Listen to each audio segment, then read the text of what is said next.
5 जून 2024 को सुनीता विलियम्स और बैरी Butch Wilmore Cosmos में निकल गए। उनका यान बोइंग स्टारलाइनर दुनिया के सपनों को लेकर गया, जो अंतरिक्ष की खोज से मोहित थी। उनकी मंजिल इंटरनेशनल स्पेस स्टेशन, जो अंतरराष्ट्रीय सहयोग और मानव प्रतिभा का प्रतीक है, पृथ्वी के ऊपर ऊंची कक्षा में। मिशन 8 दिन रहने का प्लान, एक्सपेरिमेंट्स करना और कॉस्मोस में हमारी उपस्थिति को और मजबूत करना। उन्हें क्या पता था, उनका सफर किसी के भी अंदाजे से कहीं ज्यादा लंबा और मुश्किल होगा। उनकी यात्रा का पहला चरण बिल्कुल सही रहा। स्टारलाइनर, आधुनिक इंजीनियरिंग का एक चमकता हुआ उदाहरण, ने बिना किसी रुकावट के अपने कीमती सामान को ISS तक पहुंचा दिया। विलियम्स और विल्मोर, स्पेस फ्लाइट के अनुभवी, अपने अस्थायी घर में बस गए, अपनी ड्यूटी पूरी करने के लिए तैयार। उनके दिन जमीन तोड़ने वाले रिसर्च, हमारे ग्रह के अवलोकन और माइक्रोग्रेविटी में रहने की अजीब खूबसूरत दिनचर्या से भरे हुए थे। लेकिन किस्मत, जैसा कि अक्सर होता है, कि कुछ और ही प्लान थे। जो एक आम मिशन के रूप में शुरू हुआ, वह जल्दी ही जीवन रक्षा की लड़ाई में बदल गया। स्टारलाइनर, जो पृथ्वी से उनका लाइफलाइन था, में तकनीकी खराबी आने लगी। एक एक करके उनकी सुरक्षित वापसी सुनिश्चित करने के लिए डिजाइन किए गए सिस्टम लड़खड़ाने लगे। प्रोपल्शन सिस्टम में हीलियम लीक, थ्रस्टर फेलियर और कंप्यूटर सिस्टम एरर का एक झरना। हर खराबी अनिश्चितता और डर की एक नई लहर लेकर आई। वापसी मिशन, जो शुरू में उनके आने के 1 हफ्ते बाद के लिए प्लान किया गया था, बार बार डिले होता गया, क्योंकि जमीन पर इंजीनियर उपाय खोजने के लिए जूझ रहे थे। अंतरिक्ष के विशाल विस्तार में फंसे विलियम्स और विल्मोर को कई मोर्चों पर चुनौतियों का सामना करना पड़ा। माइक्रोग्रेविटी का प्रभाव, जो शुरू में आश्चर्य और उत्साह का स्रोत था, उनके शरीर पर भारी पड़ने लगा। हड्डियों का घनत्व, जो पृथ्वी पर वजन सहन करने के लिए महत्वपूर्ण है, हर गुजरते दिन के साथ कम होता गया। मांसपेशियां, जो गुरुत्वाकर्षण के विरुद्ध काम करने की आदी थीं, क्षीण और कमजोर हो गईं। ताजा भोजन की कमी और कॉस्मिक रेडिएशन की लगातार बमबारी ने अतिरिक्त खतरे पैदा किए। मानव सहन शक्ति की सीमाओं का परीक्षण किया।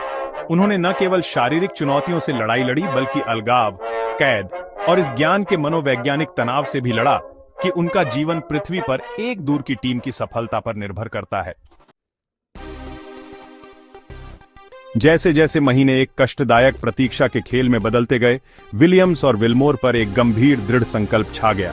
उन्होंने ISS पर अपना काम जारी रखा। मिशन के प्रति और एक दूसरे के प्रति उनका समर्पण निराशा के सामने आशा की किरण बना रहा।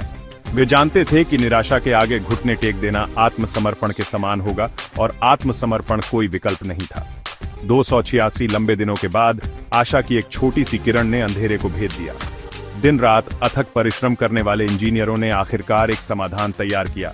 जटिल युद्धाभ्यास और सॉफ्टवेयर पैच की एक श्रृंखला, जो संभावित रूप से स्टारलाइनर को वापस ऑनलाइन ला सकती थी। यह एक जोखिम भरा प्लान था, अनिश्चितताओं से भरा, लेकिन यही उनकी एकमात्र आशा थी।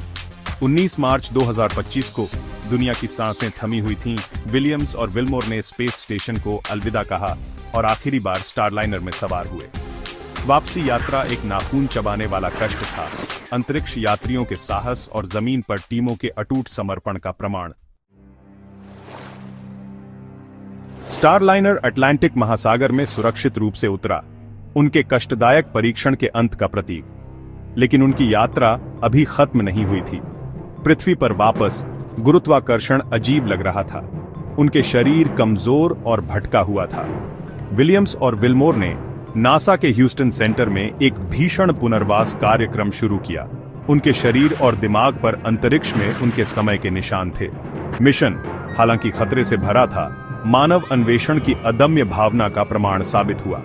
अंतरिक्ष में उन 9 महीनों के दौरान एकत्र किए गए डेटा, विशेष रूप से माइक्रोग्रेविटी के लंबे समय तक संपर्क में रहने के प्रभाव, अमूल्य साबित हुए। भविष्य के गहरे अंतरिक्ष मिशनों के लिए महत्वपूर्ण अंतर्दृष्टि प्रदान करते हैं।